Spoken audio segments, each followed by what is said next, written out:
Hello guys, అందరైతే ఎలా ఉన్నారు? మనమైతే వీడియోస్ చేయక 1 మంత్ అయితే అయిపోతుంది. ఇంక నుంచి అయితే వీడియోస్ అయితే మీకు మన ఛానల్ అయితే కంపల్సరీ అయితే వస్తాయి. ఈరోజు అయితే ఒక మూవీ అయితే చూసేసాను. అదైతే ఫంకీ మూవీ అయితే చూసేసాను, విశ్వక్ సేన్ గారిది.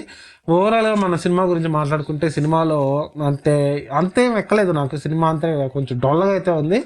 సందీప్ గారు అయితే సినిమా డైరెక్టర్ చేశారు. ఆయన కూడా ఒక రేంజ్ అయితే ఉంటుంది అనుకున్నాను. జాతిరత్నాల తర్వాత ఈ సినిమా తీయడం కూడా ఒక అంతకు మంచిదే అనుకున్నా, చాలా ఫన్గా ఉంటుంది అనుకున్నాము. ఎట్లకెళ్ళకు రేపైతే వాలంటైన్స్ డే కాబట్టి సినిమా ఒక రేంజ్లో పోతుంది అని చెప్పి నేనైతే అనుకున్నాను. సినిమా అంత అయితే లేదు, నాకైతే ఎక్కలేదు. అంత ఫన్నీ కూడా అంతేం అనిపించలేదు. అక్కడక్కడైతే నవ్వు అయితే వస్తుంది సినిమాలో, అంత కామెడీ అయితే కూడా లేదు.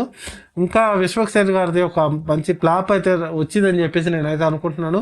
ఇంకా మంచి మంచి సినిమాలు తీయాలనుకుంటే నేను అనుకుంటున్నాను. సినిమాలకు మనం వెళ్ళిపోతే ఎవరైతే ఉంటారో విశ్వక్ సేన్ గారు, ఆయన అయితే సినిమాలో ఒక డైరెక్టర్గా అయితే చూపిస్తారు. సినిమాలో ఒక 4 కోట్లు పెట్టి సినిమా అయితే తీయాలనుకుంటారు. అది అయితే 40 కోట్లకి అయితే అయిపోతుంది.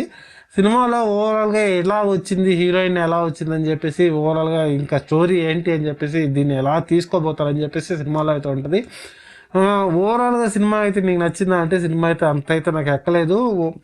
అక్కడక్కడ ఏదో ఫన్ అయితే పెట్టాలనుకున్నారు కానీ అదైతే అంతగా అయితే నాకు ఎక్కలేదు. సినిమా కూడా మామూలుగా అయితే ఉంది. ఇంకా మంచిగా next time better luck next time అని చెప్పేసి నేనైతే అనుకుంటున్నాను. ఇంకా మంచి స్టోరీ తీసుకొని ఇంకా మంచిగా తీసుకుంటే రేపు ఎట్లా వాలంటైన్స్ డే కాబట్టి మంచి లవర్స్కి కూడా అంతగా ఎక్కద్దాం అనుకుని నేనైతే అనుకున్నాను. మీరేమనుకుంటున్నారు సినిమా గురించి కామెంట్ అయితే చేసేయండి. ఇంకా నుంచి మన ఛానల్ అయితే వీడియోస్ అయితే కంపల్సరీ అయితే సబ్స్క్రైబ్ అయితే చేయండి. థ్యాంక్